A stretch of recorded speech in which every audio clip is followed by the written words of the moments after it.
لەشکرکێشانەی تورکیا کە بەرامبەر کوردێکە ئەمە تەنها ینی شەڕێک نییە تەنها بۆ ڕۆژئاوای کوردستان با بڵێن ئەوەی کە بەڕوونی دیارە تورکیا و دەوڵەتی تورکیا کە ویستی تەنها ئەویان نییە کە ڕۆژئاوای کوردستان داگیرکەن ویستی ئەویان هەیە بە تەواوەتی هەموو کورد ینی ئەوەی کە سەرکردە سیاسەکانی تورکیا بین ئەڵێن کە هەر کوردێک لەم جیهانە بێ ئێمە جێوە سینەتەنان لە ئەفریقاش بێ ئەمە بۆ خۆی ڕوونە کە دەوڵەتێکی فاشیست تەنها بۆ ناوەستێتەوە کە بەشێکی کوردستان داگیرکە ویستی ئەوەیە کە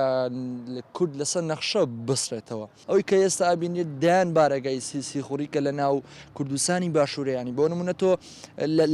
لە ناو خاکی خۆتە تیارە هەڵەسێنێت و لە شاخەکانتانەدا ینی لە شاخەکانی ئێمە ئادا ئەوەی کە لە بادینانە ڕوویدا ئەو ڕۆحێتە شۆڕژ گێڕەتی کە بێدەنگ نەبوو بەرامبەر بەو بەد ئەخلاقی دەوڵەتی تورکیای فاشیست ئێمەش ئەتوانین ینی بە هەمان ڕۆحێتەوە بە هەمان سەرهەڵدانی ئەوان سەرهەڵدانێکی شۆڕژگێرانە بکەین بۆ ئەوەی کە دەوڵەتی تورکیای فاشیست لە خاکی پیرۆزی کوردستانەوە دەرنێن. تورکیا هەوڵەدات ئەم شتە کولتوریانە لە ناو بەرێت بۆیە کە من وەکو شانۆکاری قسە ئەەکەم ئەمانەکە دوور بخرێنەوە نابێ شتی کولتوری لە ناو ببرێت ئەبێ شتە کولتورەکان زنی بکرێنەوە ئەبێ ئەم کەسە درڕندانە دوور بخرێنەوە نابێت دەست بگیرێن بەسەر شوێنەکانمانە ماڵ کاولکەرێک بگن بنێنەوە ئەبێت ئەو کەسەلایانی پەیوەندیدارانە بێنە زمان قسە بکەن هەوڵ بدەن بۆ ئەوەی کورد زیاتر نەشەوسێتەوە بۆ ئەوەی مناڵی فەقیر زیاتر لە تۆپبارانەتیان نەچێ ئەمانە هەمووی تاوانەوە گەرەکێتی کورد بسڕێتەوە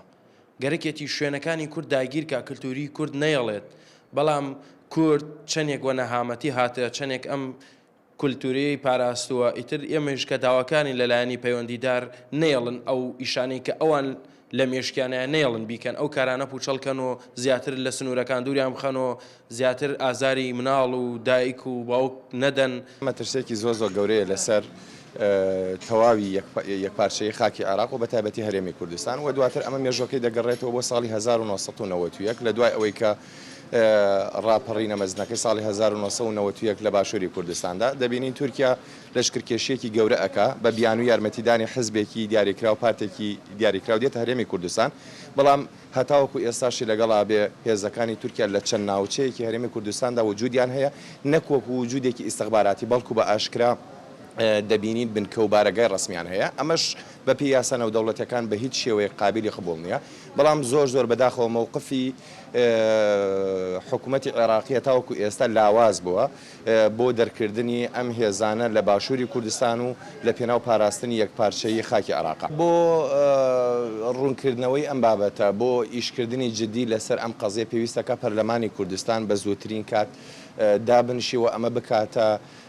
کەیسێک زۆر بە جدی ئیشی لەسەر بکە بەڵام وەکو ئەوەی وتت معلومە ئەم هێزەی کە هاتووە بۆ پاراستنی پارتێکی دیاریکراو هاتووە بۆ